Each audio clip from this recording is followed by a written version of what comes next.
or evening in Europe and early morning here in Jacksonville, Florida, where I'm located.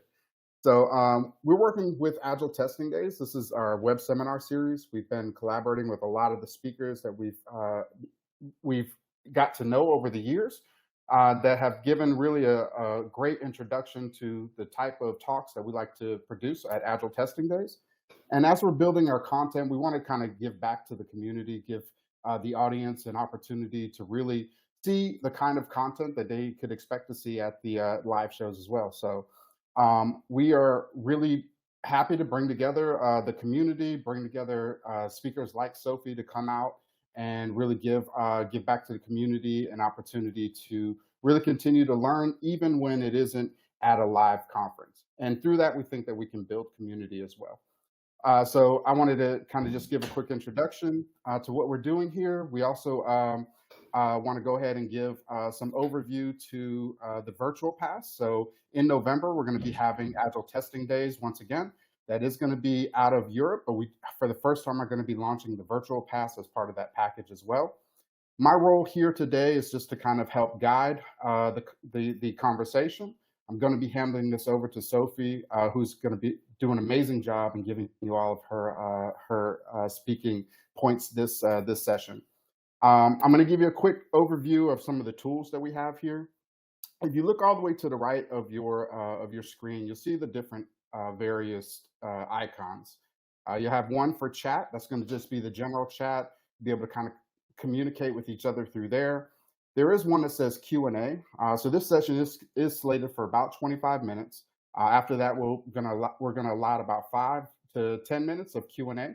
If you have any questions, you want to go ahead and aggregate them in that section.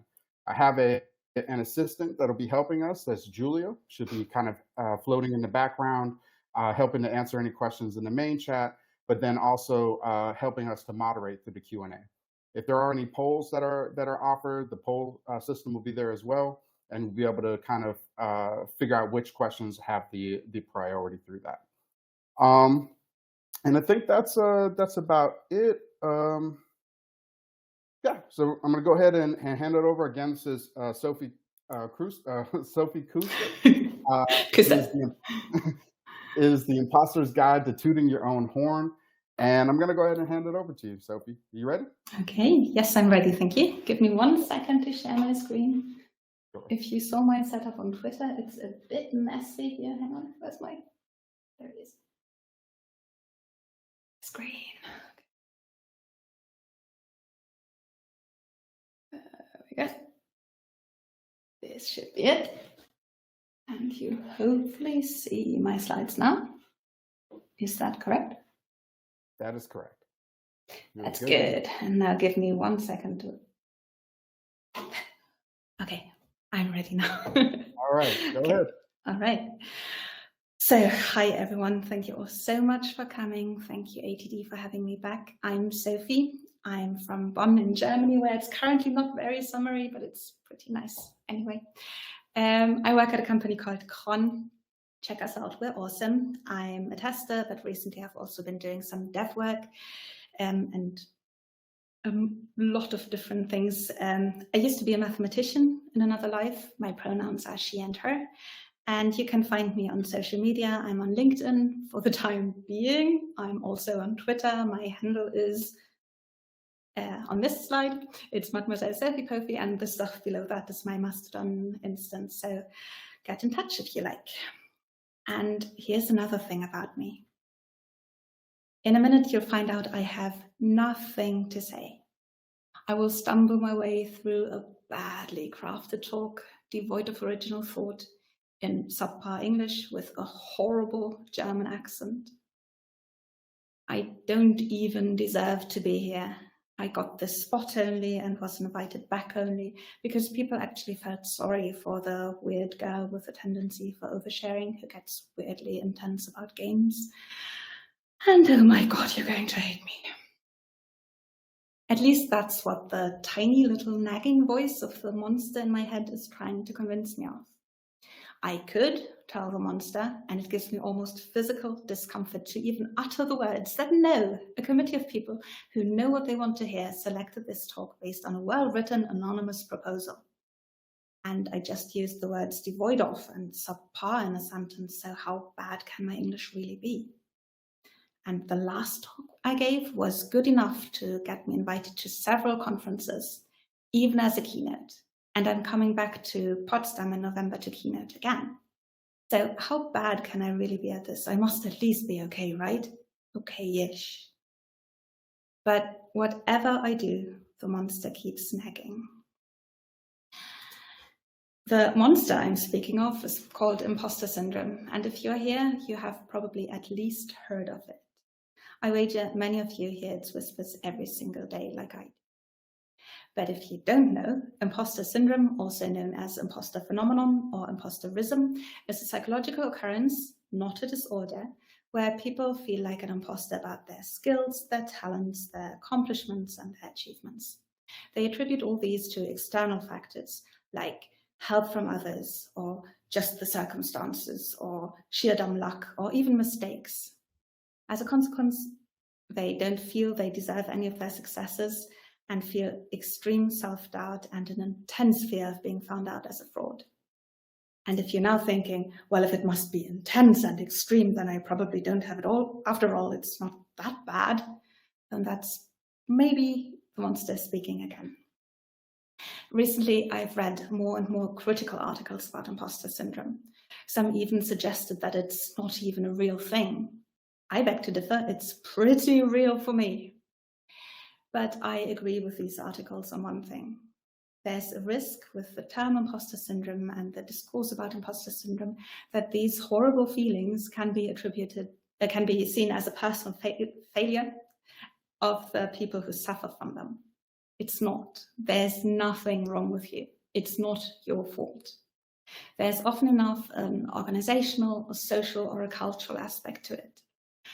For example, a lack of proper onboarding procedures can make you feel like a fraud in your job. Being the only one like you in your group can make you feel like a fraud. Maybe that sounds familiar to some of the female career changes in tech here. Maybe. Other factors can be your family, your upbringing, gender roles, racial identities, perfectionism, depression, or anxiety. The reasons are diverse and complex, and I know one thing for certain about them: just being silly isn't one of them.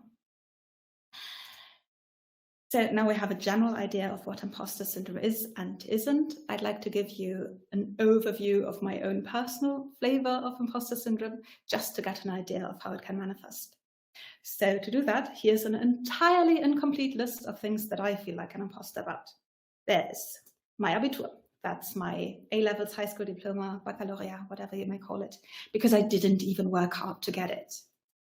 There's holding a math diploma, because if people ever find out how bad I am at math, that I don't even know category theory, they will take it away. Being good at my job, that goes without saying. Calling myself a conference speaker, and I absolutely do see the irony of saying that in a conference talk. There's being sporty, because that one is too much work. Being an adult, because I need an adulty adult to provide adult supervision for everything I do. Like, I put this shirt on after lunch because it's white and I wanted food, and that constellation just doesn't work for me. Anyway, what else do I feel like an imposter about? About having imposter syndrome. Doubly so, actually, because A, I'm like really an imposter, really, and B, but if I can name this thing, can I really have it? Or am I impostering imposter syndrome? No idea. Also, weirdly, I feel like I'm an imposter about being a cancer survivor. Like, honestly, what's wrong there, brain? So apparently, the mechanism in my mind is as follows.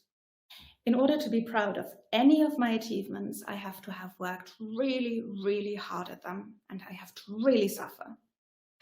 But also, I have to be naturally gifted and never work for anything. Then I have to be absolutely and undeniably perfect, and no reasonable goal will ever be good enough.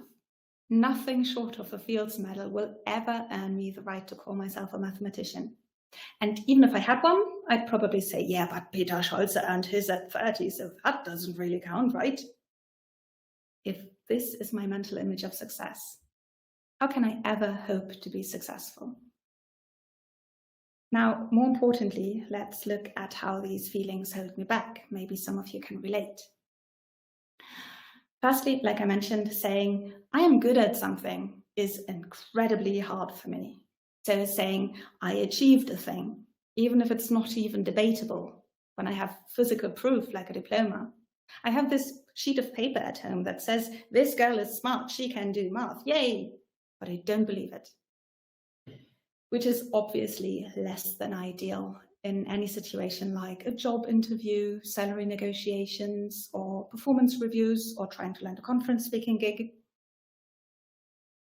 And it's not only a problem for me, it's a problem for others too. When I speak to potential clients for the company I work for, I have to say that I'm the best person for the job, otherwise the company loses out on revenue. But there's more than not singing my own praise. I avoid situations where I may be judged or, in my mind, found out by others. At uni, exams gave me such violent anxiety that I hyperventilated on the way there, or worse, I didn't even go. Then I also procrastinate hard on studying for exams or certifications or writing conference proposals. Because if I don't even try, nobody will ever find out how bad I am at this, not even myself. It's a loophole, right? Except it isn't, because if I then get by on panicked last-minute studying, I don't feel I deserve the success. I also don't like asking for things, like for a deadline to be extended, or for help or leg up. I have to do this all on my own and all by the book. For some exams, I also over-prepared and went into full-on nerd mode and learned the entire set book by heart. That took a lot of time and effort and sent me into super deep exhaustion afterward. If I then get sick, physically or mentally, I don't seek out help because I don't think I'm sick enough to burden healthcare professionals with my silly little worries. And apparently in my mind, he can be an imposter about being sick or bad at being sick. I also miss out on a lot of fun stuff because I never give myself permission to be a mere beginner at anything if I try new things. And I'm also always worried that I lose loved ones when they find out that I'm not actually a smart, fun, caring, or kind person, but a deeply less than mediocre pretender at everything. Does anybody have similar experiences? Or maybe something entirely different for the last two teeth of the monster? You can tell me afterwards. But here's the good news. I am here, so apparently I did apply to speak at the conference. And I did finish uni, I got the job and the raise. The monster voice in my ear is still there and probably always will be, but I've gotten way better at ignoring it and advocating for myself. And so can you. It's probably like a foreign language. It's a lot harder when you're all grown up or pretending to be grown up, but it's still doable. Here's a few tips. The first one may seem like counterintuitive advice for someone who's scared of being found out as a fraud, but do you know what? Faking confidence is allowed. And everybody does it. One thing I use to remind myself of this fact is my command of the English language. I'm going to do something now that's actually hurts my imposter brain and say that it's okay.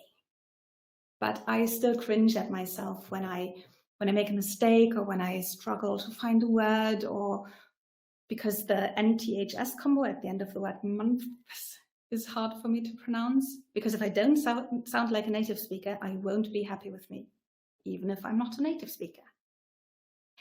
But I spend a lot of time with other Germans in meetings where we speak English. We Germans aren't known for our talent when it comes to foreign languages. We are actually notoriously bad at them. And tech people aren't very often the most naturally gifted linguists, right? it gets really bad sometimes. Now, here's the consoling thought. Google a random job ad for a tech job in Germany, and I will guarantee you it will ask for a high level of English language proficiency. That means that the person in my meeting who keeps referring to the child of a node must have claimed to have it. And I, who will now demonstrate that I know and appropriately use the phrase hiding one's light under a bushel, still hide my light under a bushel. Getting mad at this injustice helped me at least try to find the guts to sound more confident, at least try it. And I found out it's okay. You don't actually have to feel confident to seem confident. So that's the first tip. Fake it till you make it. Everybody does. It's just play pretend for adults. Nobody has it all figured out. We're all pretending a little bit. And you, being the fraudster that you believe to be, should be at an advantage here. I once read about a person who reframed their imposter syndrome to brilliant con artist syndrome, and I love it. If you can fake being competent for an entire career, you can fake believing in that competence for that 1-hour performance review, you brilliant con artist. Now, secondly, there's a loophole in my anxiety. I have a super hard time advocating for myself, but when I have to speak for others, I become full-on mother hen. I'm like the defender of the anxious and the champion of the downtrodden. I'd rather not sleep for a week to make a deadline. And I hate telephones, but I have called professors pretending to be somebody else to ask an extension for them. And it worked. So here's a second tip. Make self-advocacy a team sport. We know many others suffer from imposter feelings at least sometimes.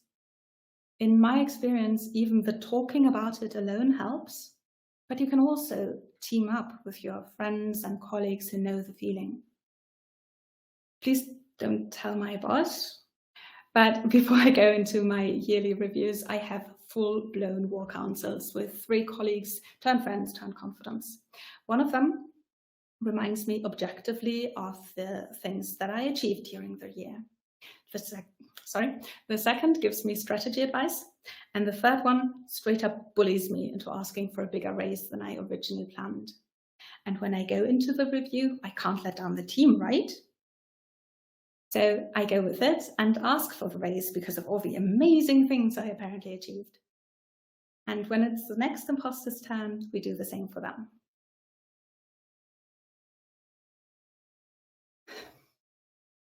So far, my tips have been quick fixes and the clever use of loopholes and band-aids.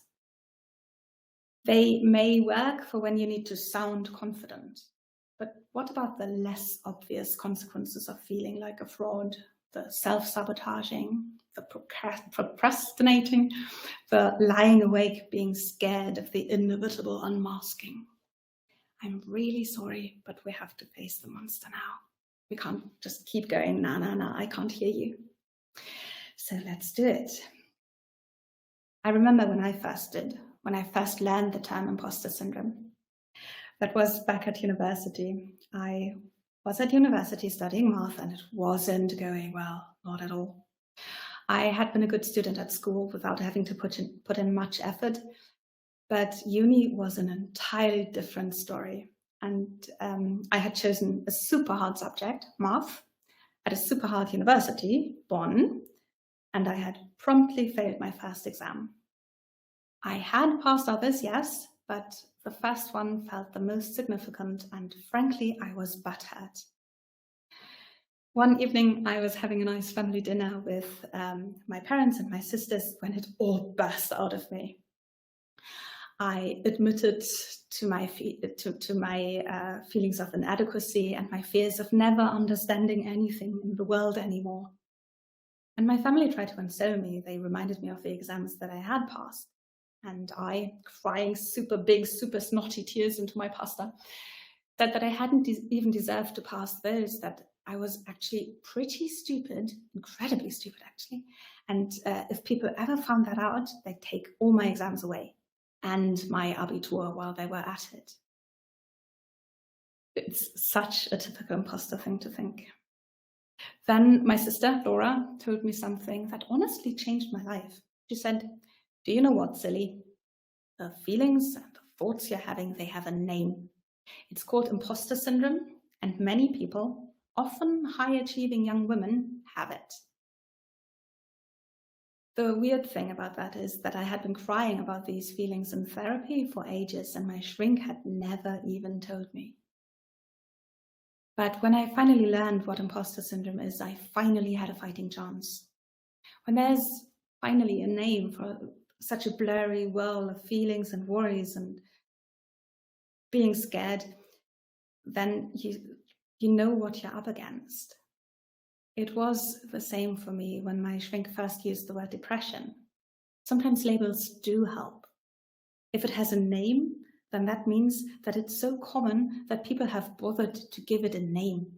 That means there's others like you. You can talk about it, you can read about it, and you can learn about it. And the more I learned, the more I realized how much of my self-sabotage can be attributed to imposter syndrome. And ultimately, it helped me find ways around it. So that's the next tip. Get to know your enemy, both in general terms, remind me to give you a book recommendation afterwards, and then get a good look of how it manifests in yourself. Now, maybe it seems a bit weird that I keep referring to my own thoughts and feelings as the monster, but I do so deliberately. The technique behind it is the next tip. It's externalizing these thoughts.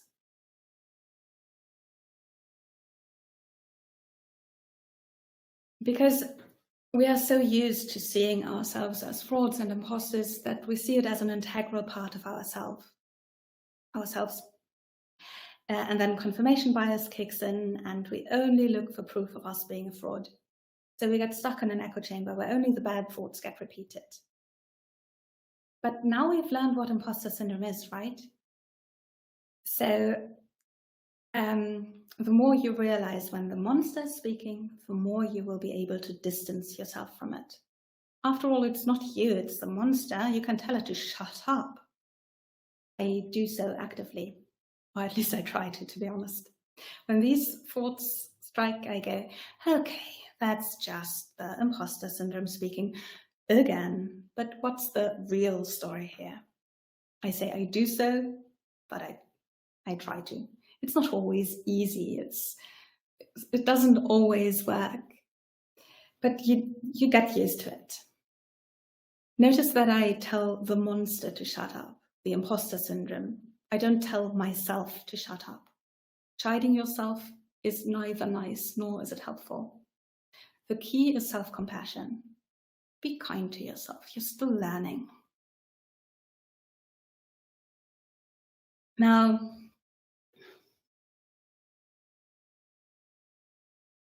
here's another truth about the monster. It means well. Ultimately, it wants to keep you safe from being found out and thus being humiliated, which is admittedly kind of nice of the monster, right? Nobody likes being humiliated. But there's two fundamental flaws in its reasoning. The first one is you won't be humiliated because you are capable and you can do the thing. Nobody is going to find you out because there is nothing to be found out. And the second thing, much more importantly, is even if you can't do the thing, not being perfect at every single thing in the entire world isn't humiliating. It's human nature. With this in mind, knowing its good intentions, maybe we can make friends with the monster, or at least peace.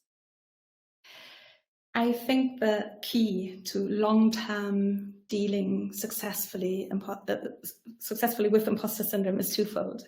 For one thing, we have to relearn a realistic image of competence and of success. And then we have to get a reality check on failure. So let's do this. What is competence anyway? What does it take to be officially allowed to say, I can do the thing?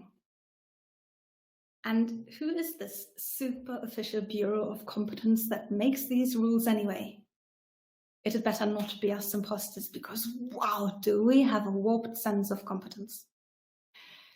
In the book, The Secret Thoughts of Successful Women, psychologist Valerie Young describes 5 competence types prevalent in those with imposter syndrome. There's the perfectionists, who see nothing short of perfection as competent. There's the experts, who have to work and work and work until they amass all possible knowledge to see themselves as competent. There's the natural geniuses, who believe they have to be naturally gifted and never work for anything. There's the soloists, who have to do everything on their own without any help. And there's the superhuman type of competence, who believe they have to be perfect at every single thing in their life, at work, family life, sports, music, arts, you name it. And if you're wondering, I personally fall in the category of all of the above. But in truth, there's a lot of power in the concept of, good enough. Finding 90% of the bugs is a million times better than not doing any testing at all, because you're not good at it anyway. Writing a blog post about your first steps with a new tool will provide valuable insights to somebody who's just starting out, even if you're not an expert on the topic. You don't have to literally write the book on it. And working hard to achieve a goal is a competence on its own. So is teamwork and asking for help and accepting help. And it can be incredibly freeing to just accept something as good enough than to obsess over the last polishing for hours and hours on end, not just in terms of time. Let's look at success now. I know one thing with absolute certainty. Each one of you has achieved a lot of things. I could ask you to write a list, write everything down, every degree, every promotion, every sports tournament, every little victory in your private lives, every time you've been brave in the face of challenges. No buts allowed, no, it doesn't mean anything, no, but I had a lot of help. Just write it down. I guarantee you it will be a long list. You will probably now say, but Sophie, I know all of these things, but I still don't feel them. I still feel like an imposter. But here's the thing. Feelings aren't truths, and you can learn how you feel, learn and relearn and work at how you feel about things. We have to internalize our successes and accomplishments, just like we internalize the idea that we are an imposter over years and years.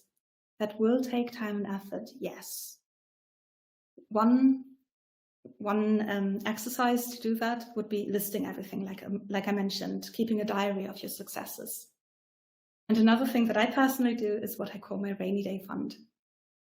That started at my first ever conference talk. It was Agile Testing Days 2020. I had agonized about the talk for weeks and weeks and wondered if I should withdraw from the conference because I didn't have anything profound to say anyway. But then when I finally did the talk, the reactions were overwhelmingly positive. I actually ugly cried for a while. And then on an impulse, I took screenshots of the session ratings, of the tweets saying I did well, of all the kind messages I received. They all went into a big folder, and to this day, I keep evidence of the fact that I can do things right after all in there. And if you write something nice about your day, it will go into the rainy day fund. I revisit this folder when I feel bad or sad or scared or overwhelmed or down about the things that I can and can't do. And I choose to believe that all these people saying nice things about myself cannot all be lying to me, right? I'm pretty certain one day it will stick. It will stick. And until then, I have my fund to tide me over. Now, brace yourself. I'm going to shock you now and tell you something that might really surprise you. So hold on to something really fast. Okay, ready? No human is perfect. Shocker, I know. We all make mistakes. We have flaws and we fail at things. And that's a good thing. I, for example, flunked my driving exam on the first try. It was so deeply embarrassing. After 43 of the allotted 45 minutes, when the parking lot I was driving to was literally in sight, I focused on the wrong thing at a left turn. I overlooked an oncoming car, and my instructor had to brake, which resulted in a horrible, horrible beeping sound that I can still hear in my nightmares, and instant failure. Oh, the shame. I thought I'd die of it, and I never, ever, ever wanted to drive again. But I did, and I got the license. And today, with years more of driving experience, I can see how good it was for me to fail that first test. Because for one thing, I know I won't make the same mistake in real life ever again. And then I can see that I just wasn't ready to drive on my own. I needed a few more lessons, just a bit more experience, and that's okay. I failed that first exam, yes, but that didn't make me a failure. It made me a better driver in the end. I think imposter syndrome is so prevalent in high achievers because we never really learned a healthy attitude towards failure. If you always do well, the prospect of breaking that streak is terrifying, because we have never learned as straight A students that the sun will still rise on the day after our first B-. But it will. It's a truism that every failure is a learning opportunity, right? But for us imposters, it's doubly true. I, for example, learned through failing where to look when turning left. And I also learned that passing your driving exam on the second try still means you passed. We've now learned that you don't have to be perfect at everything to be capable and successful, and that making mistakes isn't the end of the world. The sum of the two equals don't let perfect be the enemy of good. This, for me, is the lesson it all boils down to. Have you maybe ever heard the saying, perfectionism is just fear and fancy footwear? Apparently, neither me nor my fears can resist a cute pair of shoes, but still it's true. Perfectionism, imposter syndrome, is nothing but a fear response. We hide behind a desire to be absolutely and undeniably perfect, to not show our true selves with all our capabilities, our successes, but our flaws and failures too, to not open ourselves up to scrutiny. But you know what you miss out on if you keep hiding? Everything. We're treating ourselves like overbearing parents who don't allow their children to roller skate so they don't fall and hurt themselves. But compared to the absolute joy of rolling down a hill with skates on your feet and wind in your hair and screaming at the top of your lungs, isn't a few skinned knees worth it? Maybe in the long run, we can Marie Kondo our brains. Can go, dear monster, you mean well, but you don't serve a purpose any longer, and you certainly don't spark joy. Thank you for your service. Goodbye now. Because the same holds true for a life where you don't let yourself be held hostage by imposter feelings. Yes, you will be scrutinized. And yes, you will make mistakes. And yes, that will sting. But it will all be worth it when you stop stopping yourself. When you take on opportunities when they come, take on challenges, when you let yourself shine. You're not a fraud. You deserve it all. Be brave. It will all be okay. I promise. And do you see how confidently I said that, right? Thank you so much for your attention. It's time for questions now, if there are any. All right. Just give me 1 second. Let me get my video coming back on. Such a great session, Sophie. Can you hear me? I can, yes, but okay. I'm struggling to get the thing I want on the screen I can see. Give me 1 second so I can look at you. No worries. Go this way, go here, please. Now I can see. Great. Okay. Well, my camera's a little buggy right now anyway, so we're fine. But such a great session. I think it's so imperative. Thank you so much. Because I think so many people really struggle with this. Myself working quite a few years in the DEI space, this is the kind of session that really resonates well with me. There are quite a few questions. I want to make sure that we get to them, give you an opportunity to answer from the audience. And I'm going to go over here real quick. 1 second. So the first question says, it seems like you had a lot of soul searching to do a lot of soul searching to write this in an honest way, which a lot of us don't dare to face up to. How difficult was this for you?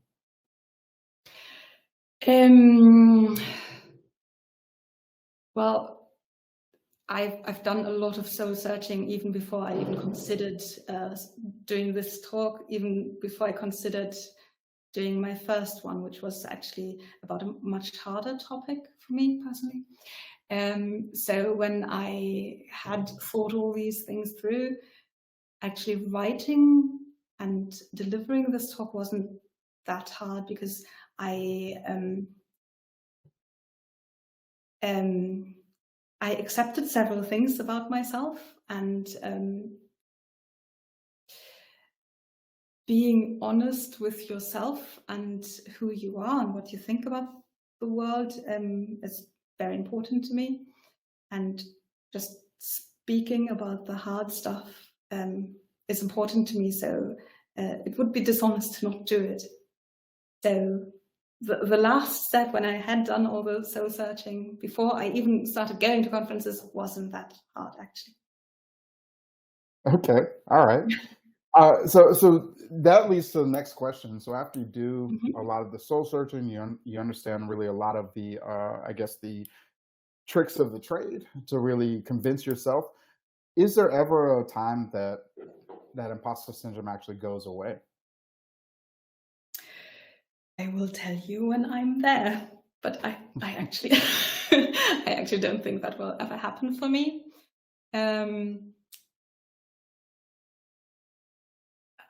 Like I said, I think this voice in my head will always be there.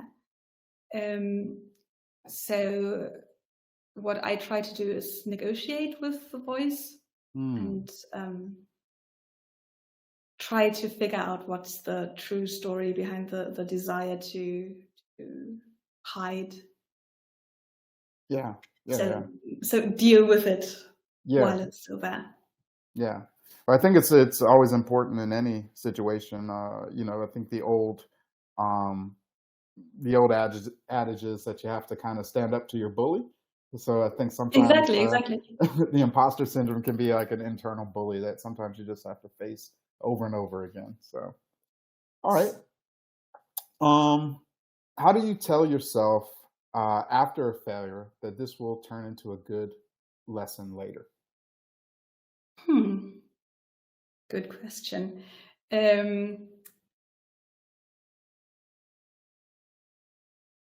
After failure, the first moments, 2 hours to days to sometimes even weeks are the hardest. And I think it's important to allow yourself to grieve for the idea of success that you had and lost through failure.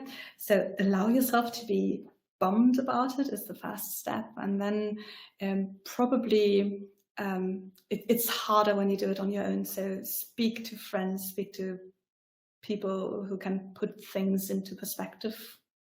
That always helps me. Yeah. I agree. I think that that's something that I have found incredibly beneficial too, is having kind of a support system around you. I call them my cheerleaders, right? So even Yes. when I'm my worst enemy, sometimes people will tell me things that I don't even recognize in myself. So having that support system around you is incredibly important. Yes.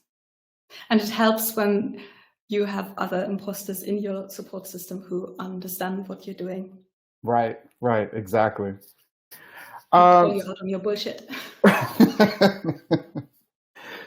So some say that imposter syndrome is really more prevalent in women. Do you find that to be true, or do you think it goes on both sides? I actually tried to find that out. I did a lot of Googling, read a lot of different articles. It's actually also discussed in one of the books that I mentioned. It's called The Secret Thoughts of Successful Women. And many people say that it's more prevalent in women. The author of this book says so too. And the original study that coined the term imposter syndrome, that also said that it's more prevalent in women. But then again, there's other studies that say, no, it's not, it's actually equally distributed and everything. But anecdotal evidence to me seems like it's more prevalent in women. But then again, if I analyze the space that I am in, where there's so many more men than there are women, that just is one of the natural fuels for imposter syndrome, the being the only one like you, not Right. having others who can personally relate with your own experience in the field, and not having as many role models, and always being kind of also the ambassador for your gender. That makes Yeah. things a lot harder. Wow. Yeah, that's huge. And I think the same holds true for other groups that are not as Represented. thank you Yeah. in tech. So I don't know if it's a woman thing or if it's a representation thing. And my theory is that it's the latter. Yeah. I probably could tend to agree, right? Because I think that there's always this balance of you want to do really well for yourself, but you're also trying to open the doors for others. And if you fail, what does that mean? And so there's always Exactly. that barrier that's set there that really tends to disallow you to take the risk that maybe you normally would. So that can lead to that too. So I agree. Let's see. We have a was oh, go ahead. when I was at uni, where the gender distribution is pretty similar in math, at least in the later semesters. I once saw a comic strip where there were two panels, one with a boy failing at math, and somebody said, "Wow, you are bad at math." And then there was a girl in the second panel failing at math, and the same person said, "Wow, girls are bad at math." And that kind Oh, of wow. hit pretty hard because it felt like that every single day at math at uni. Wow. Yeah, that is an interesting strip. That puts things in perspective for sure. Sometimes wording, the way that you receive wording and the way that wording is presented, can have a big impact, I think. Do you feel like having any difficulty receiving compliments? Do you have difficulty receiving compliments? And if yes, do you have any tips for that? I do. I have I have a really hard time accepting compliments. Yes, I go very. I always do this little dance of shame. Right. um, I have no idea how to overcome that. Actually, Right. I wish I could tell you how, but I'm Yeah. struggling so much with that myself. So no idea. Yeah. Sorry. Yeah. I too, even Practicing from probably. from my perspective, I think sometimes I'll downplay the accomplishment, saying, "Oh, you So did a do really I. great job," and I'll be like, "Oh, it was nothing." It was nothing. Anybody could do that, right? I don't Mhm. know if you really can overcome that. I guess you kind of have to, I guess, just practice. I think any of these things, just Yeah. over time, if you do it enough times, you learn a way to kind of position it so that it feels more natural. But I don't think internally it ever really completely goes away. You just find coping, I think, at Yes. the end. All right, so let's see. Let's see what the next one. Um, what do you recommend for people who have trouble recognizing their accomplishments to even make a list to internalize? Uh, Ask others. Ask people you trust. Um, Tell people you have trouble doing that, and let them help you. Allow okay, people to help you.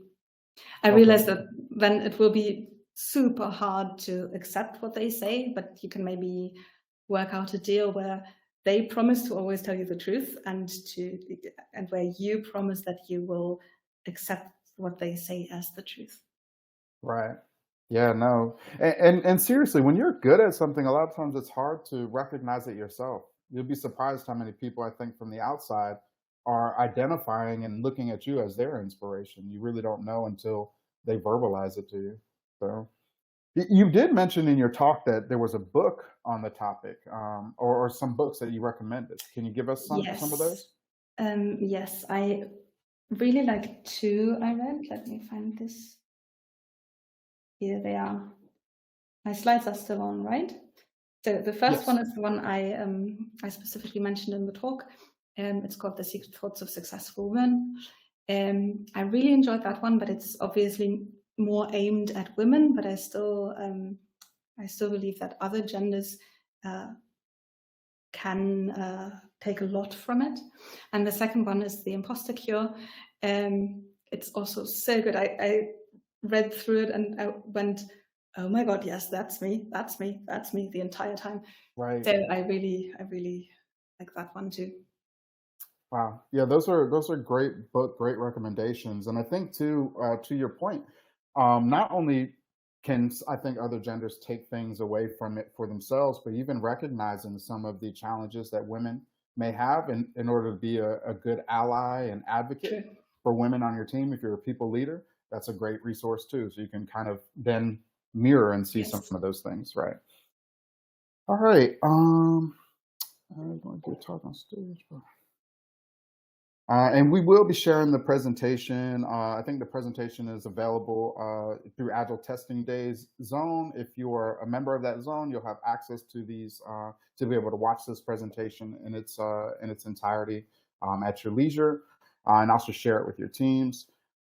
So that we are there too. All right. So this will probably be the last question. Let me just read this real quick so I can make sure I understand it. All right, so this one's a little long, but let's see if we can piece it out. So, how do you handle success or people pointing out your success? For example, I switched to agile testing this year after a completely different career path. I have a lot of support from my coworkers who regularly tell me I'm doing awesome and that they are impressed with me. But still, the thing on my mind would often be, but will I still be able to do it without your help? I'll probably fail if you aren't around, like the little voice in my head doesn't seem to believe it. So the ultimate question again is, how do you handle success or people pointing out your successes? Badly. Or I'm bad at noticing successes, like I mentioned. Um, it's another one of these things that you just have to practice and practice and practice. Mhm. Start small by using tricks, like writing Yeah. things down. It's like, you know, how you when you want to learn lucid dreaming, You write down your dreams, and over time your brain gets used to remembering your dreams, and then ultimately you're supposed to be able to control your dreams. So I think the same works for handling success.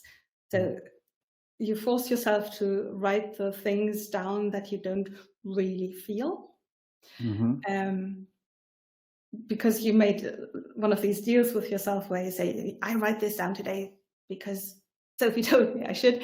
And then over time, it will get easier to realize when you've been successful and when things work out for you. And to the latter part of the question, there's no shame in accepting help. People will always be there to help. So don't worry about not being able to do things without help. With social animals, we will always rely on help.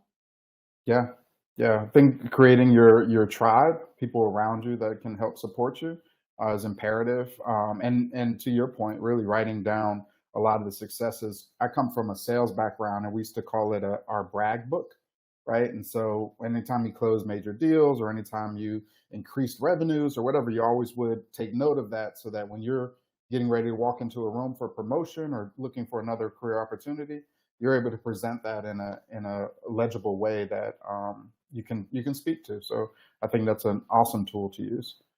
So I think first of all, Sophie, what an amazing talk. First of all, I think you had so many gems in there that people can really take and bring into their own mindset, their own consciousness when they're battling that monster for themselves. So I wanted to thank you, and on behalf of Agile Testing Days, wanted to thank everybody who came out and joined us for the session today. You can reach Sophie through any of the social medias. Sophie. I'm on the Slack too, if you want to get in touch. Yep, on the Agile Testing Days Slack channel, or in you mentioned LinkedIn as well as a tool that you use. So, and that brings us to the conclusion. So we'll go ahead and end here. Again, thank you everybody for coming out, and thank you, Sophie, for an amazing talk. Thank you so much for having me. Hopefully see you all in Potsdam. Reach out if you want a speaker's discount code. I can give you one. And see you there. Also, I forgot to mention, I have stickers which I want to give to people. Oh, those are cool. Yeah, so cute. And how do they get those? Everybody, chat me up in Potsdam. I will have them there. All right. So Potsdam, come bring yourself to Potsdam. Come get your stickers, and we'll see you there. So, see you there. Ciao for Bye-bye. now. Bye, everybody.